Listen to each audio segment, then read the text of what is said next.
My father was a cruel man. I need you to understand that I'm not saying that he was mean, or that he was easily angered, or even that he was violent. He was a cruel man.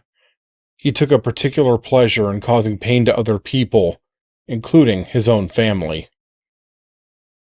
I was somewhat spared from this cruelty when I was young.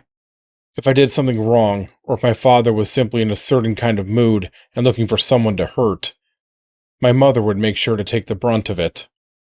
She was such a loving woman. To this day, I don't understand why she married him. I do understand why she stayed with him, however.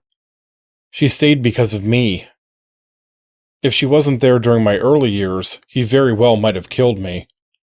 And if she left with me, he would have found us. I have no doubt in my mind that he would have, and the punishment would have likely been fatal. This is before there were so many resources designed to help people like us, remember? A few days after my 13th birthday, my mother passed away. The official cause of death was listed as heart failure. My mother was pretty young for that to happen naturally, though, and my father was a fishing buddy with the coroner, so I have my suspicions. What I do know for sure is that things got a lot worse for me when she died. I was now the only person at home for him to inflict his cruelty on. More often than not, I would go to school each day with a fresh set of bruises on me. Never where they could be seen, of course. My father was too careful for that. I was 17 when he died, and the events leading to his death started with me taking out the trash. We lived on an oddly shaped property. It wasn't very wide, but it extended quite a ways back until it ended at an alley. The driveway ran from one end to another, with the one-car garage up near the alley. The garbage cans were kept back there because that's where the trash pickup took place each week. I wasn't all that strong, and I remember struggling with the two heavy bags as I walked across the grass. It crunched underfoot as I walked. We were in the middle of a drought, and the grass was dry and brown even though it was late September. I managed to make it to the cans and deposit the bags inside. I leaned up against the garage and enjoyed the feeling of the night wind blowing across my face. These moments to myself were few and far between. I made sure to savor them when they came. There was a sound above me. Frowning, I turned my head so that I was looking up at the garage roof. I couldn't see much from the ground, obviously. I heard the noise again, though. It was a low creaking, like something heavy was up there. I went out into the middle of the yard to get a better look. It was dark, and the light hanging from the garage didn't give much illumination. I couldn't see anything out of the ordinary. The garage was pretty old, so I reasoned that the sounds must have been the structure settling. I decided that it was time to go inside. I certainly didn't want to be in the house with my father, but I knew that it would be worse if I delayed too long. I climbed the 3 steps up the back porch and put my hand on the screen door's handle. Pausing, I looked back over my shoulder towards the backyard. I thought that I heard something. I wasn't sure, but it sounded like something sniffing. Again, there was nothing that I could see, so I shook my head to clear it and went inside. My father was sitting in his usual spot in front of the television, a shot glass in one hand and a bottle of whiskey in the other. The bottle was already half empty. He went through at least one every night.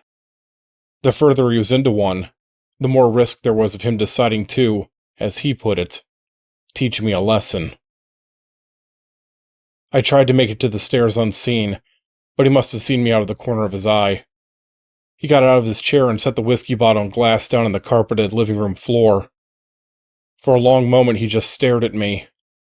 When he took a step forward, I knew that I was about to be taught one of those lessons. He said something to me as he approached, but I don't remember what it was. He always tried to justify what he did, to make it somehow my fault that he had to do what he did.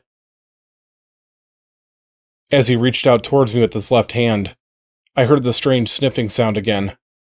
This time, it was right on the other side of the door leading into the backyard. My father was so busy ranting that he didn't notice. He did see that my attention wasn't fully on him, though, and he grabbed my shoulders. His grip was painfully tight. There was a loud thump on the roof above us. My father heard this noise, and he looked up at the ceiling in confusion. His grip tightened. I yelped in pain. Something burst through the ceiling and into the kitchen. As it did so, it tore through the overhead light, causing the room to go dark. Because of this, I couldn't see what landed on the tile floor on top of my father. I know that it was large, and that it was only vaguely human-shaped. There was also a horrid smell. The breathing sound seemed to come from every inch of the creature, and each time it exhaled, my nostrils were filled with the stench of rotten meat. And the sound. It was a loud slurping noise, a wet sucking.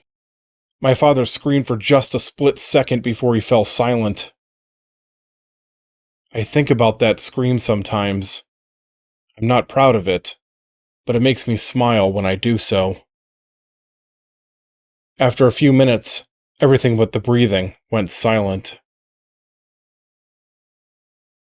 Finally, there was a movement in the darkness, and the thing ascended back up through the ceiling. I heard it moving around on the roof, and that noise was followed by a loud thump in the backyard. By the time that I got to the window, it was gone. For a long time, I just stood there frozen.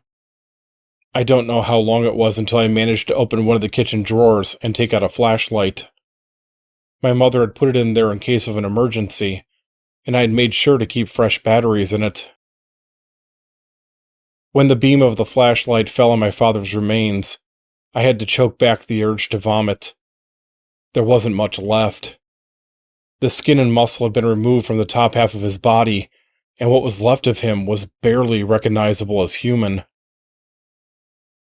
To this day, I don't know exactly what happened. The police ruled it a wild animal attack, although they were at a complete loss as to what kind of animal and how it came and exited through the roof.